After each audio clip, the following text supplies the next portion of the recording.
제가 저번 주에 라입지에서 오신 권수태 목사님 말씀으로 그리스도인의 이름이라는 말씀을 가지고 저희가 함께 말씀을 나누었습니다.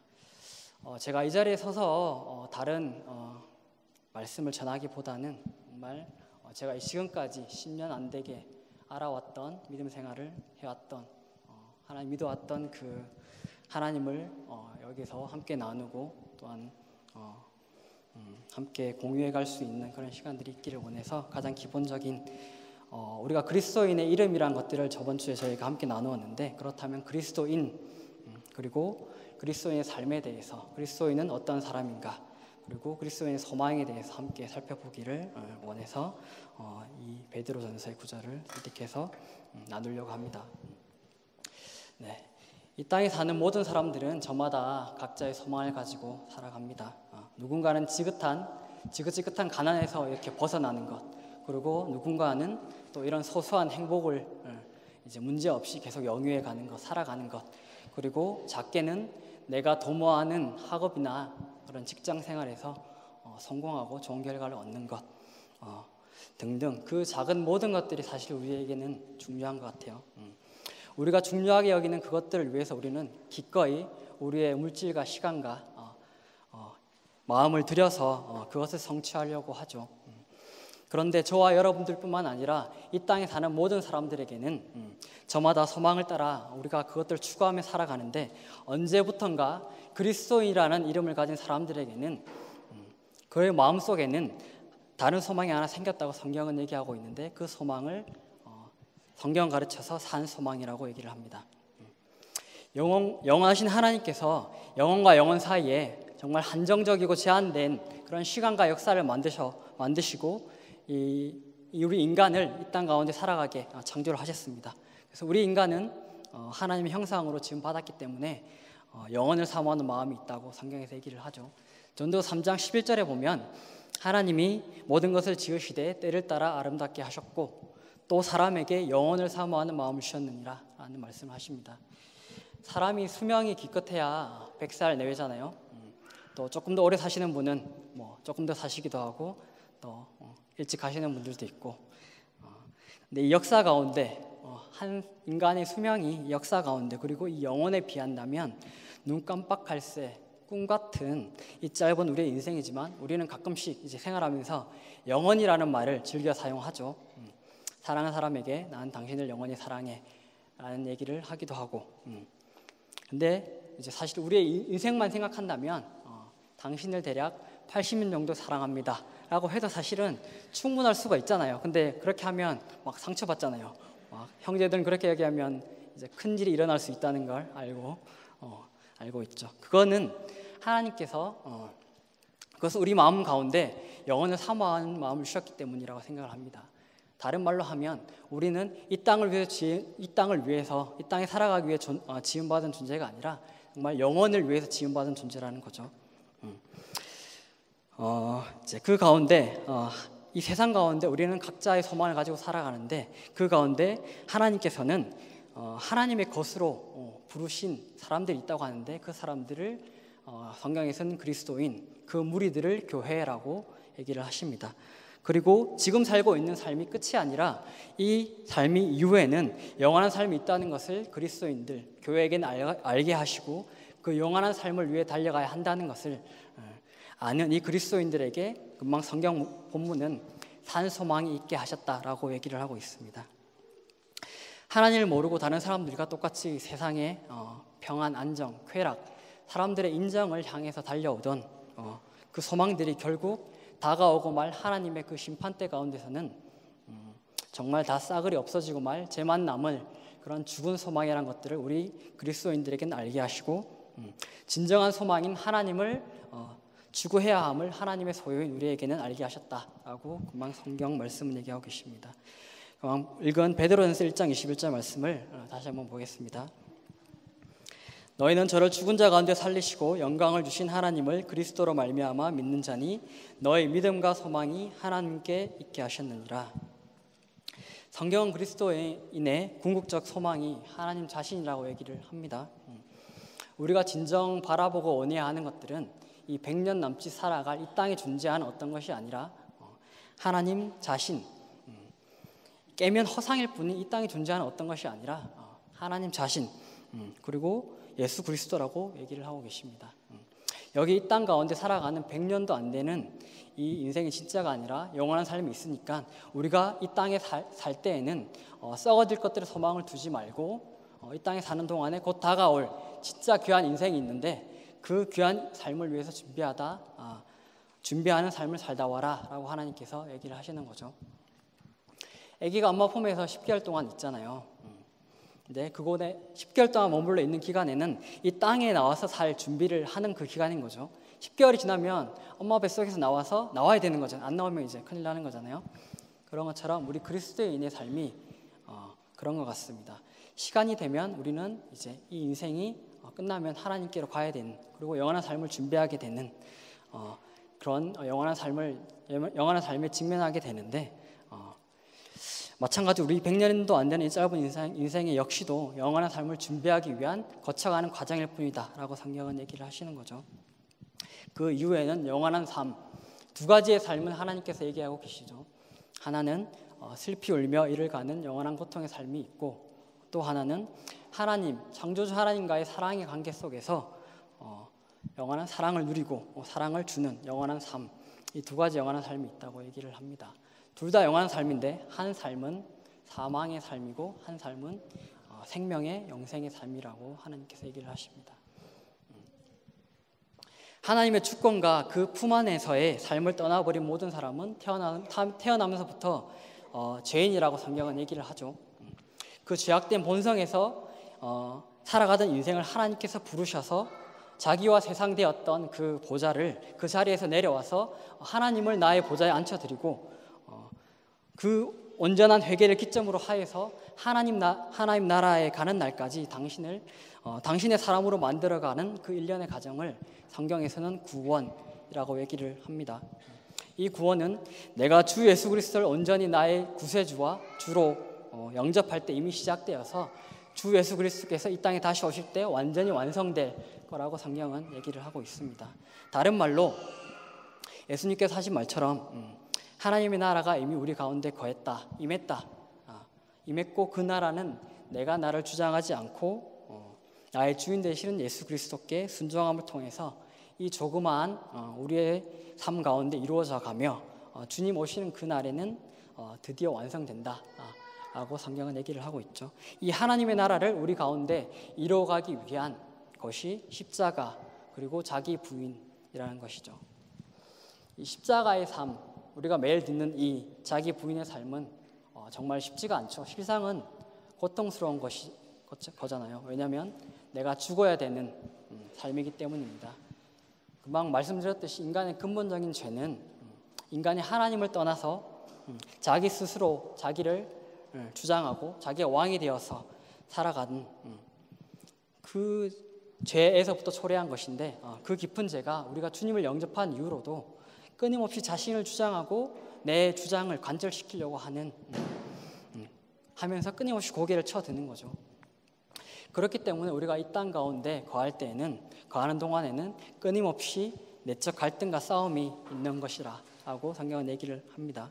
그것은 우리가 나이가 많고 적고 혹은 신앙의 경륜이 오래되었든 적게 되었든 상관없이 모든 사람에게, 아니 모든 그리스도인에게 있는 그런 싸움인 것입니다. 사도 바울 역시도 로마서 7장에 그 그리스도인의 내적 갈등과 싸움에 대해서, 그 고통에 대해서 토로를 하고 있죠. 제가 로마서 7장 21절부터 24절 말씀을 한번 읽어드릴게요. 그러므로 내가 한 법을 깨달았노니 곧 선을 행하기 원하는 나에게 악이 함께 있는 것이로다. 내 속 사람으로는 하나님의 법을 즐거워하되 내 지체 속에서 한 다른 법이 내 마음에 볶아 싸워 내 지체 속에 있는 죄의 법 아래로 나를 사로잡아 오는 것을 보는도다. 오라 나는 공고한 사람이로다. 이 사망의 몸에서 누가 나를 건져내랴. 금방 본문 말씀에서 우리는 사도 바울에게도 매일매일 자신을 십자가에 못 박아야 하는 내면에 치열한 싸움이 있었던 것을 알 수가 있어요. 이 몸부림은 내가 나를 주장하려고 계속 고개를 치켜드는 나의 나라를 매 순간 부정하고 하나님의 나라를 내 안에 이루기 위한 정말 치열하고 고된 몸부림이라고 성경은 얘기합니다. 그래서 사도 바울 역시 이런 고백을 하잖아요. 나는 날마다 죽노라. 라는 얘기를 합니다. 그렇게 하면서 바울 역시도 내면에 항상 내적 싸움이 있었던 것을 우리가 말씀을 통해서 알 수 있죠. 개인적인 이야기를 좀 하겠습니다. 다들 얼마 전까지 다들 시험 기간이었고 연주나 그런 시험들로 되게 분주하셨잖아요. 저 역시도 그랬는데 제가 공부를 썩 잘하는 편이 아니어가지고 시험도 여러 번 떨어져가지고 마지막 시험으로 보게 되는 그런 시험도 있었고, 이제 그런 시험도 이제 떨어지면 이제 제적 당하는 거죠. 한국 가는 거예요. 이제 그리고 요즘은 회사를 병행해서 다니던 터라 이제 낮에 일하고 밤에 계속 공부해야 되는데 공부할 시간이 많이 충분치 않잖아요. 그래서 시간이 참 많이 없더라고요. 그래서 근데 이제 생각하기를 근데 우리가 이제 그럴 경우에 포기하지 않잖아요. 어쩔 수 없으니까 포기한다. 그게 아니라 이제 학교에서 며칠 밤을 새는 거죠. 막 그렇게 다크서클이 광대까지 내려와가지고 있는데도 막 이렇게 피곤하면 의자 3개 이렇게 붙여놓고 막 이렇게 학교에서 쪽잠을 자는 거예요. 하나님께서 주신 이 아담한 사이즈 때문에 3개면 됩니다, 의자가. 그래서 이렇게 자고 일어나가지고 이렇게 비벼가지고 또 공부하고 그렇게 시험을 보고 또 하나 문제가 있었는데 논문을 써야 하는 문제가 있었어요. 저희 과는 논문을 쓰기 위해서 학과 점수랑 실습 증명서가 필요하더라고요. 그래서 2가지 실습 증명서가 필요한데 하나는 회사에서 일했던 거, 그 다음에 하나는 건설 현장에서 일했던 거, 2개가 필요하더라고요. 그래서 제가 회사에서 필요한 증명서는 제가 지금 일하는 회사에서 받았고, 문제가 되었던 거는 이제 건설 현장에서 일했던 게 제가 몇 년 전에 독일로 다시 공부하러 오기 전에 일했던 그런 이제 현장에서 일했던 경험이 있어가지고 한국에 있는 사람에게 담당자에게 연락을 드려가지고 증명서를 받기로 돼 있었어요. 그런데 이 서장님께서 몇 주 전부터 연락이 안 되는 거예요. 그래서 막 제가 이메일도 보내고 문자도 보내고 깨톡도 보내고 근데 이제 연락이 아무도 안 되는 거예요. 전화도 안 받으시고 분명히 카톡에 일 사라졌는데 안 되는 거예요. 그래가지고 고민하다가 안 되겠다, 이거 포기할 수 없지. 제가 이제 서장님을 건너뛰고 사장님께, 그 회사의 사장님께 바로 연락을 드렸어요. 그랬더니 하는 말이 지금 얼마 전부터 회사가 부도가 나가지고 사장님하고 연락이 안 된다, 사장님 연락할 수 없다라는 얘기를 하시는 거예요. 어이가 없잖아요. 그래서 연락이 안 되는 거였어요. 그래서 근데 고민하고 있다가 그래서 또 포기할 수 없잖아요. 그래서 이제 딱 고민하다가 들었던 생각이, 제가 예전에 현장에서 일할 때 찍어 두었던 사진이 있었어요. 이렇게 건설 현장의 사진들이 있고 제가 일했던 그런 사진들이 있어가지고 그것들을 증명서에 요구되는 회사 도장과 담당자 서명 대신에 그거를 내가 일했다라는 증거를 제출하려고 지금 대안을 생각해 뒀어요. 근데 제가 이런 왜 시시콜콜한 얘기를 할까요, 갑자기 이 중요한 시간에. 제가 얼마 전까지 시험 준비로 되게 정신이 없고 막 제정신이 아니고 논문과 증명서 처리로 이렇게 너무나 고민돼가지고 너무 딴 생각이 안 드는 거예요. 머리를 싸매고 이렇게 있는데 끊임없이 고민 중인데 뭔가 제 머리를 강하게 훅 치고 들어오는 생각이 있었어요. 그건 뭐냐면 지금 나는 내 자신이 도모하는 일들 하나님의 영광을 위해서라곤 하나 실상 내 영광과 자부심이 너무나도 많이 포함된 이 학업을 위해서 문제가 생기고 어려움이 생기고 곤란이 생길 때는 진짜 끈질기게 포기하지 않고 씨름하고 싸워서 어떻게든지 방법을 찾아내서 내가 원하는 바를 이루어내려고 하는 존재구나 라는 생각이 들었어요. 나를 위해서는 30 넘어가지고 밤새기 쉽지 않은 거 아시죠? 엄청 피곤하거든요. 다음날 죽을 것 같고 그런데 그런 이제 밤새는 것도 며칠 이렇게 마다 않고 하잖아요. 나를 위해서, 내 졸업을 위해서. 근데 사실 그런 게 잘못되었다고 말씀드리는 게 아니라 그런데 나의 영적인 삶, 나의 영원한 삶을 위한 나의 태도는 어떠한가? 나의 삶이 영원히 지속되는데 그 영원한 삶을 위해서 나는 어떻게 살아가고 있나? 하는 생각이 들었던 거예요. 앉아 있는데 하나님의 나라를 내 속에 이루기 위해서 나는 세상과의 그런 영적인 싸움에서 얼마나 고군분투하고 있나라는 생각이 이렇게 막 들어서 막 고민하고 했었어요. 고민했던 시간들이 있었어요. 나의 자기 부인과 순종을 통해서 하나님의 사랑과 자비가 흘러나와야 되는데 흘러나올 수 있도록 하나님을 가까이 하고 죄를 멀리하고 하는 생활을 하라고 하는데, 그렇게 해야 되는데 내가 죽는 십자가의 진리를 정말 나는 삶 속에 살아가고 있나라는 생각이 막 들었어요. 그래서 하나님이 이거를 알게 해주시려고 그런 시간을 주셨구나 하면서 그것을 아는 순간 되게 막 기뻤어요. 상황들은 여전히 변함없이 똑같이 있는데 내가 정말 아직까지도 이런 존재구나라는 것을 깨닫게 해주셔서 그때 막 혼자 막 12시 넘어서 있는데 막 혼자 웃었어요. 막 너무 좋아가지고 미친 사람처럼. 그래서 정말 들었던 생각이 히브리서 말씀이 제게 마음속에 이렇게 바뀌었어요.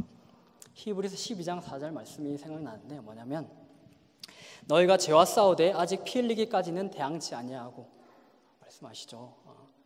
제가 이제 영적 전쟁터에서 하나님의 군사로 이렇게 싸운다고 하는데 폰만 잡고 실제로 그 전쟁터에 뛰어들어서 하나님의 일을 위해서 정말로 전투를 하고 있지 않았던 제 모습이 있었던 거예요. 그래서 그런 것도 생각이 나더라고요.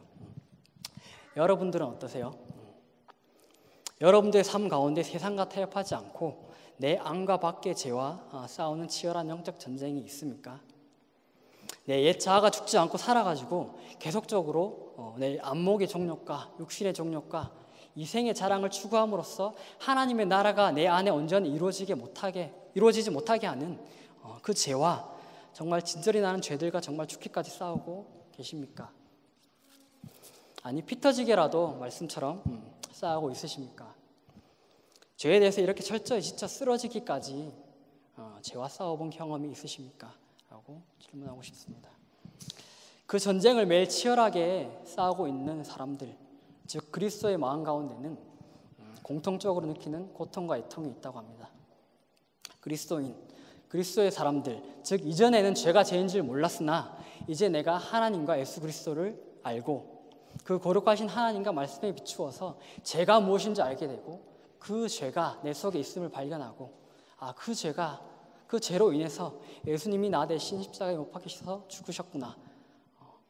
그것들 감사한 마음으로 받아들이고 그 피로 구원받고 그렇게 살아가고 이제는 내가 나를 주장하지 않고 오직 하나님께서 내 삶의 주인이 되어서 살아가겠다라고 결단하고 매일매일을 살고 있는 그 사람들, 그리스도인들의 그 사람들, 그 결단에도 불구하고 여전히 틈만 나면 내 옛 자아가 죽지 않고 세상으로 몸을 돌리는 그 우리의 옛 육신으로 인해서 하나님 나라를 온전히 내 안에 이루지 못하는 우리의 마음 가운데는 상한 마음과 애통함이 있습니다.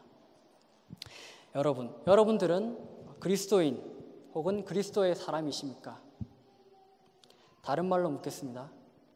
여러분들은 여러분들 안에 영원한 삶을 위해서 죄와 싸우는 치열한 영적 전쟁을 하고 있는 사람들입니까? 그 영적 전쟁의 패배로 인해서 수시로 마음 가운데 상한 마음과 애통이 있는 사람들입니까?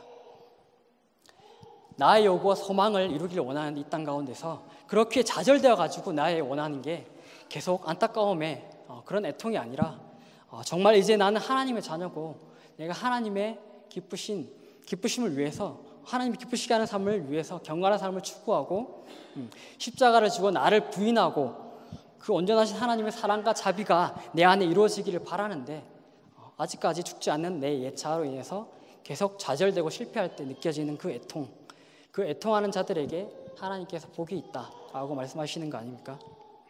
그 하나님의 나라를 여러분들의 삶에 이루기 위한 애통이 여러분들 가운데 있냐고 지금 질문 드리는 것입니다. 성경에서는 그런 사람들을 그리스도인이라고 얘기하는데 우리의 삶이 그러한 모습들을 삶 속에 진리로 담아내고 있습니까? 그리스도인이라는 이름에 담긴 그런 본질과 의미를 정말로 진리로 살아가는 여러분들이기를 진심으로 바랍니다. 그리스도인으로서 이 땅 가운데 사는 게 쉽지가 않죠. 왜 그럴까요? 여러분들이 한국인으로서 독일에 사는 게 되게 쉽지 않잖아요. 독일어도 잘 안 되고 막 아무리 많이 살아도 독일어가 마스터 될 것 같지 않은 느낌이에요. 저도 한국어가 계속 잊어먹어가고 헷갈리고 영어는 이미 포기한 지 오래고 그렇죠. 쓰레기통에 이미 문화도 달라가지고 제가 이 문화를 또 이렇게 적응하려면 또 많은 시간이 걸리고 불편함이 항상 계속 있어요. 그 이유와 많이 다르지 않을 것이라고 생각을 해요. 그리스도인으로 이 땅 가운데 사는 것은 그런 것이 쉽지 않은 이유는 우리가 이 땅 가운데 속한 자들이 아니기 때문이라고 성경은 얘기하고 있습니다. 빌립보 3장 20절은 그러나 우리의 시민권은 하늘에 있는지라 거기로부터 구원하는 자 주 예수 그리스도를 기다리노니 라고 말씀을 하고 있습니다. 성경이 말하는 바 우리는 하늘나라의 시민이고 우리의 소망은 예수 그리스도 한 분이라고 말씀을 하십니다. 우리가 이 땅 가운데 이 몸을 입고 거하는 이 시기 가운데에는, 이 기간 동안에는 끊임없이 그로 인한 치열한 전쟁과 싸움이 있을 거예요. 갈등이 있을 거고 아픔이 있을 거예요. 쉽지 않을 거예요, 정말. 우리의 땅이 아닌 이곳에서 하나님의 법을 가지고 하나님의 정신으로 하나님 나라를 이 땅에서 나를 통해 이루어가는 삶이, 그리스도인의 이런 삶으로 인해 남들에게 비웃음과 조롱을 살 수도 있고 예기치 않은 손해와 피해를 입을 수도 있어요. 우리가 만약 이 땅 가운데, 이 땅에 속해서 내가 원하는 유익과 이익을 위해서 이 땅의 방법으로 경쟁하고 싸워서 남들 것을 빼앗고 남들 위에 올라가고 하는 삶을 똑같이 산다면 사실 우리 마음은 그렇게 불편하지 않을 거예요. 그렇게 힘들지 않을 거예요. 세상의 방법이니까, 세상에 속한 사람들이니까. 그렇지만 우리는 하나님의 법으로서 사는 사람들, 정말 종으로 오신 예수님처럼 섬기고 원수를 사랑하는 하나님의 말씀처럼 이렇게 섬기는 삶, 사랑하는 삶을 살아야 되기 때문에 이 땅 가운데 그 그리스도의 삶 가운데 고통이 있고 애통이 있다고 성경은 얘기를 하십니다. 이렇듯 우리는 안 밖으로 매일의 전쟁터 안에 놓이게 될 것입니다. 안으로는 죄와의 싸움이 있고 밖으로는 이 세상과 공중 권세 잡은 자와의 영적 전쟁이 있다고 얘기를 하십니다. 그런데 중요한 것은 이 총알이 빗발치는 이 전쟁터 가운데서 하나님께서는 우리를 하나님의 군사로, 하나님의 자녀로 친히 만들어 가신다는 약속이십니다. 처음에는 하나님의 말씀을 온전히 의지하지 못하고 신뢰하지 못하고 아직도 나의 보좌를 넘겨드리지 못하고 내가 나의 주인 되어 사는 이 삶에서부터, 이 미성숙한 신앙에서부터 나중에는 온전히 하나님을 전적으로 순종하는 믿음의 사람들을 이끌어 가시는 그 모습, 하나님께서 친히 그것들을 우리 삶 가운데 이루실 것이라고 얘기를 하십니다. 그리고 그 성숙으로 이끄는 믿음의 길은 우리가 잘 알듯이 십자가와 좁은 길입니다. 그 길 가운데서 우리는 자주 좌절하고 실패하고 또 넘어지고 그 안에서 그러나 계속적으로 우리의 연약함과 악함을 발견하게 될 것이에요. 그 인식이, 근데 나는 정말 하나님 앞에 아무것도 아니구나, 정말 없는 존재 같은, 티끌 같은 존재구나 라는 그 깨달음이 조금씩 우리를 예수 그리스도에게로 인도해 갈 것입니다. 내가 할 수 있는 것 실상은 아무것도 없구나, 내가 나의 힘으로 사랑할 수 없는 존재구나 라는 것들을 깨닫게 해주시고 그렇게 살아가는 것이 그리스도인의 삶입니다. 목사님께서 이번 주까지 안식오를 가지시죠. 그래서 아침 저녁으로 집사님들 그리고 형제 자매들께서 기도회를 인도해 주시는데 제게 정말 유익한 시간이 되었던 것은 그 형제 자매들의 간증 가운데서 제가 그리스도인의 삶을 봤어요. 그리고 그들 가운데 치열한 영적 전쟁이 있는 것들을 보았고 그 가운데 또한 아픔과 애통이 있는 것을 보았습니다. 그래서 너무나 유익한 시간이 되었고 그 가운데 윤봉희 집사님께서는 이런 간증을 해주시더라고요. 여러분들 하나님 사랑하시냐고 믿음이 있으시냐고 하시면서 정말 나는 가면 갈수록 하나님을 잘 모르겠다. 가면 갈수록 내 안에 믿음이 너무 없는 것 같아. 나는 정말 사랑이 없는 존재야 라고 얘기를 해주시더라고요. 그 얘기를 듣는데 되게 위로가 되고 은혜가 됐어요. 왜냐하면 저 역시 그렇기 때문에 제 안에서 스스로 나올 수 있는 사랑은 없잖아요. 그래서 내 안에 있는 믿음 또한 하나님께서 부터 오는 것이고 내 것은 아님을 조금씩 더 알아가기 때문에 하나님께서 모든 것을 시작하시고 하나님께서 인도해 나가시고 완성해 나가시는 유일한 분이시라는 것을 조금씩 우리가 더 알아가잖아요. 삶 가운데서 그것을 매일매일 더 알아가는 삶이 우리 믿음의 여정이고 저희 교회에서 소피앤 하우스 사역을 하잖아요. 6개월 전에 소피앤 하우스를 방문한 적이 있어요. 연주에 할아버지 할머니들을 위한 연주회에 간 적이 있는데 가서 뒤에서 앉아서 할아버지 할머니들을 바라보는데 마음 가운데 되게 참 애잔한 마음이 드는 거예요. 이제 얼마 남지 않은 그 시간들 가운데서 힘없이 축 앉아있는 그분들을 보는데 마음속에 서글픔과 안타까운 마음이 생겼어요. 그래서 연주회가 끝나고 담당자에게 가서 이런 마음이 들어서 정말 지속적으로 할아버지 할머니들과 교제를 하고 싶다 라고 부탁을 했고, 담당자가 저에게 3명의 할아버지 할머니들을 소개시켜 줬어요. 지속적으로 그들을 방문할 수 있는 기회가 생긴 거죠. 그래서 이제 이후에는 다운 형제도 함께 하게 됐고요. 그래서 일주일에 한 번씩 찾아뵙고 안부를 전하고 얘기를 나누고, 날씨가 좋으면 함께 산책도 가고, 가서 아이스크림도 먹고 브로스트도 먹고 하면서 이따금씩 하나님에 대한 얘기도 전하고 하면서, 제가 할아버지 할머니들과 얘기하고 그들을 조금이나마 위로하고 하나님을 전하는 게 제 안에 있는 사랑을 표현하는 방법이라고 생각을 했어요. 그것이 제 안에 있는 하나님을 그리고 내 안에 이루어가기 위한 하나의 방법이라고 생각을 했으니까요. 그런데 몇 달 동안 지속하다가 제가 시험 기간이 되었네요. 그리고 뒤이어서 실습을 하게 되었고, 그러면서 소피나우스의 발길을 딱 끊게 됐어요. 처음 몇 주간 사실 그들을 방문할 때 한 할머니가 저에게 와서 이런 얘기를 했어요. 네가 사실은 우리에게 오지 않는 것이 더 나을 거다.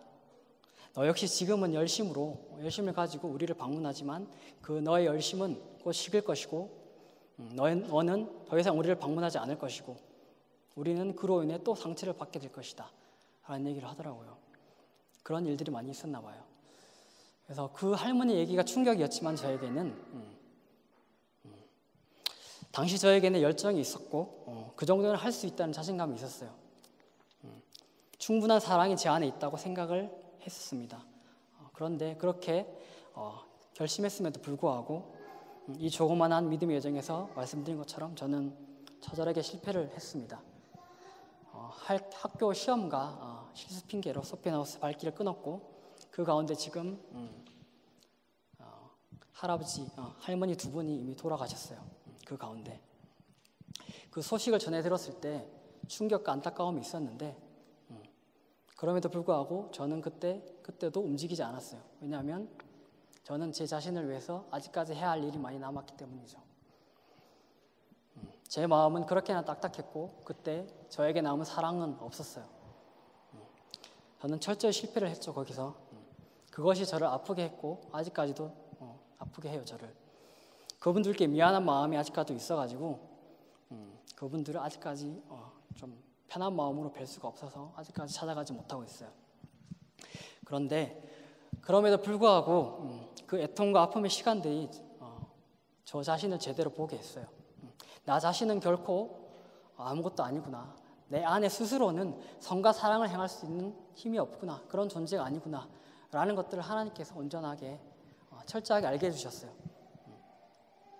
여러분은 어떠십니까? 여러분들 안에는 사랑이 있습니까? 여러분들 안에는 온전한 믿음이 있습니까? 정말 제가 이 일을 통해서 깨달은 것은 정말 오직 하나님의 사랑으로만 우리가 다른 사람들을 온전히 사랑할 수 있구나. 나의 이 믿음 없는 연약한 상태에서 장성한 믿음으로 이끌어 가시는 분은 오로지 하나님이시구나 라는 것들을 깨닫게 된 거예요. 그래서 그걸로 인해 감사를 하고요. 그러나 하나님께서 또 제 마음 가운데 회복하는 마음을 주셔서 다시 곧 그분들을 뵐 수 있기를 기도하고 있는 중입니다. 우리가 믿음의 조상 아브라함의 삶에 대해서는 잘 알고 있죠. 창세기 12장부터 22절까지 하나님은 그 많은 10장이라는 그 분량을 아브라함이 한 사람의 인생을 기록하기 위해서 쓰고 있죠.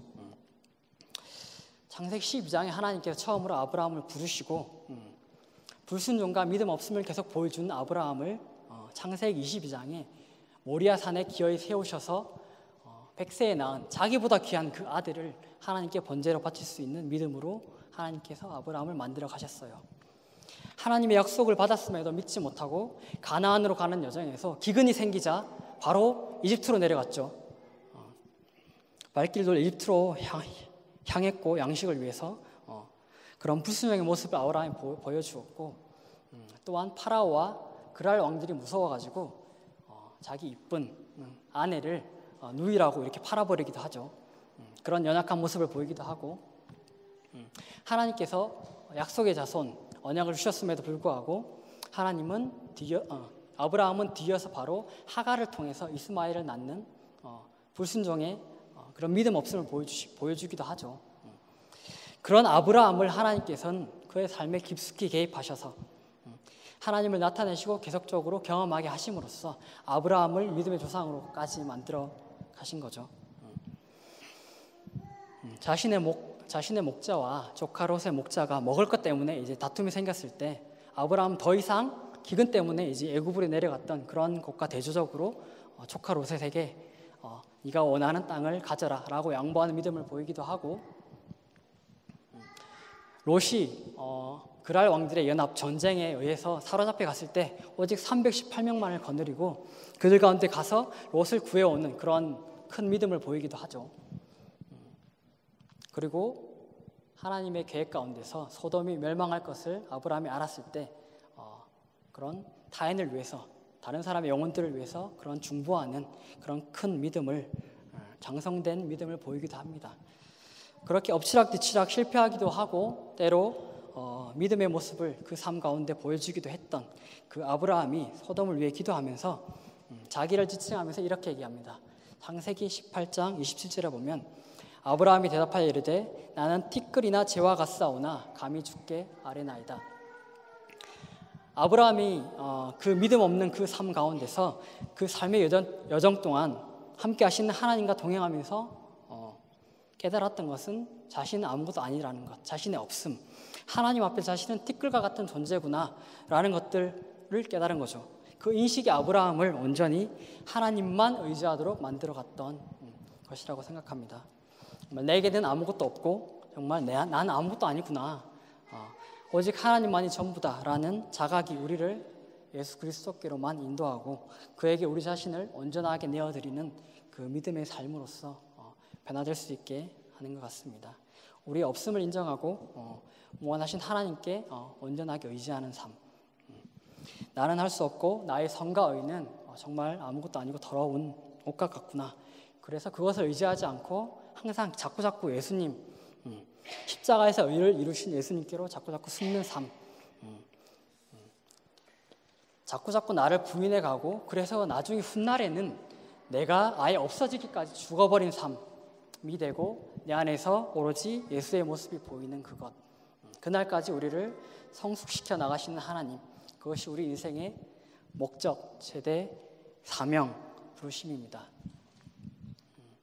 다 알듯이 우리 인생의 목적이 이 땅에서 잘난 사람이 되어서 세상 꼭대기에 서는 것이 하나님께 영광 돌리는 삶이 아닙니다.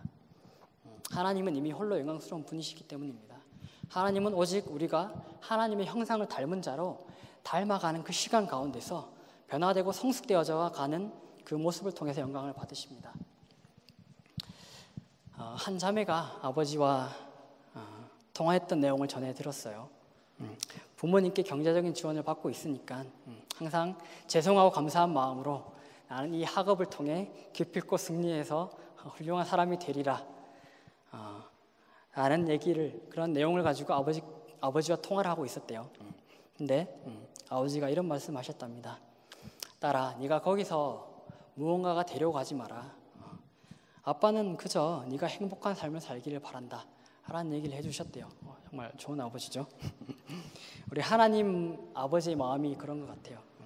우리가 우리 피조물로서의 그런 존재를 깨닫고 하나님 안에서만 기쁜 만족과 기쁨, 그런 기쁨을 누릴 수 있다는 것을 깨닫고 하나님 앞에 전적으로 의지한 자가 되고 그 존재가 되어서 그분을 온전히 사랑하게 되는 것을 하나님께서 더 바라신다고 믿어 의심치 않습니다.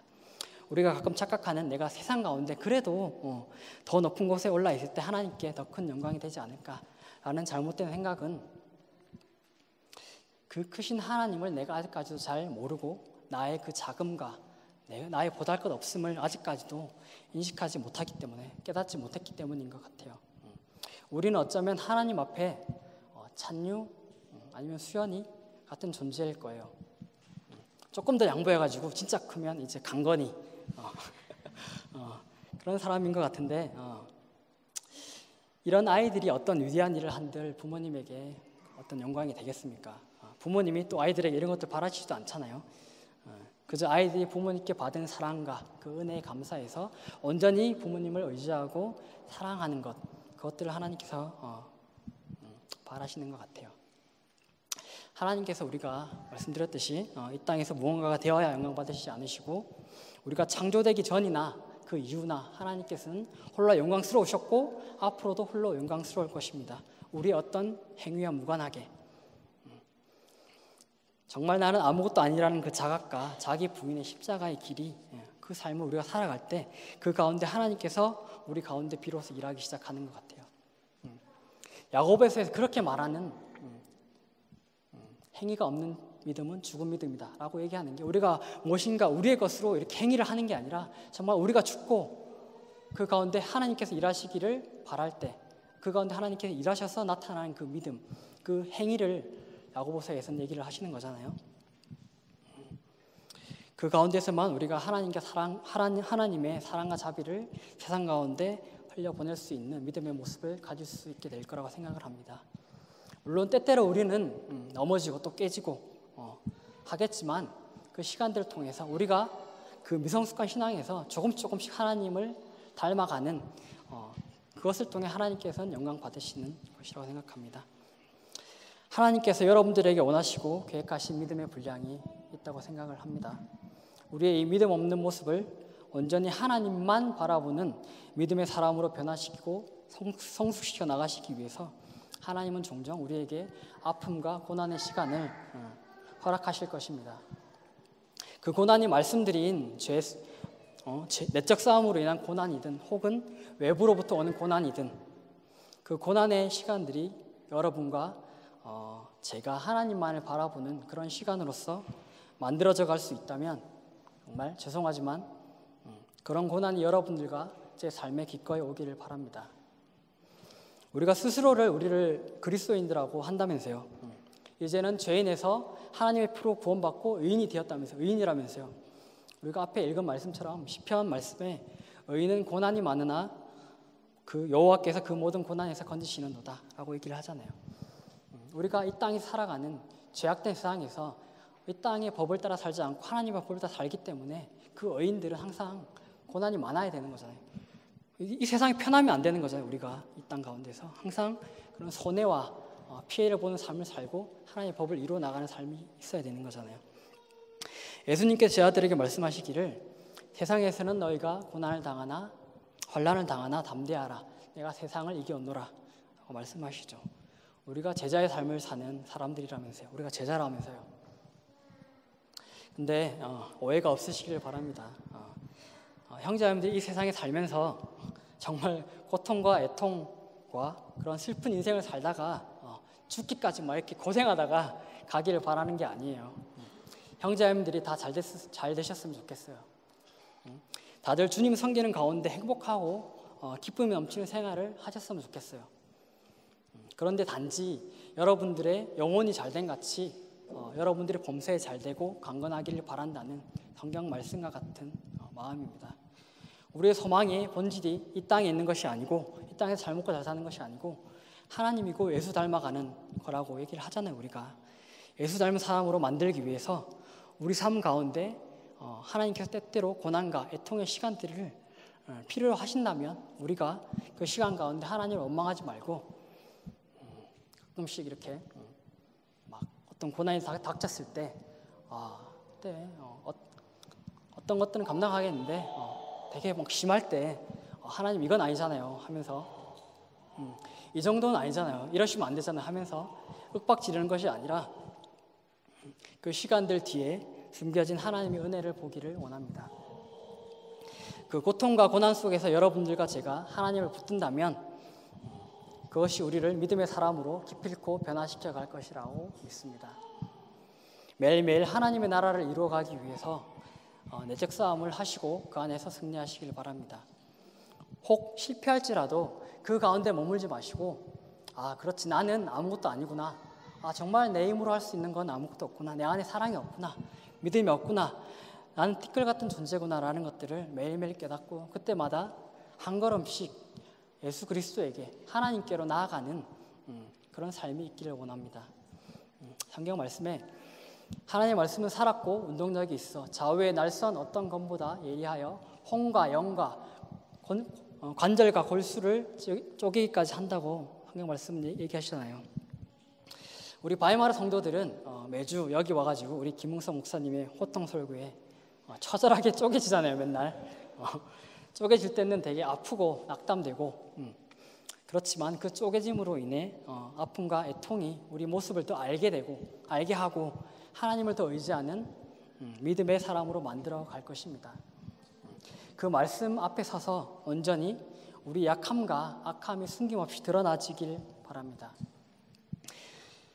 그래서 그 말씀 앞에 우리가 온전히 쪼개져서 나는 없고 오직 하나님만이 전부시다라는 고백이 여러분들의 것이 되기를 진심으로 바랍니다. 이렇게 기도하시겠습니다.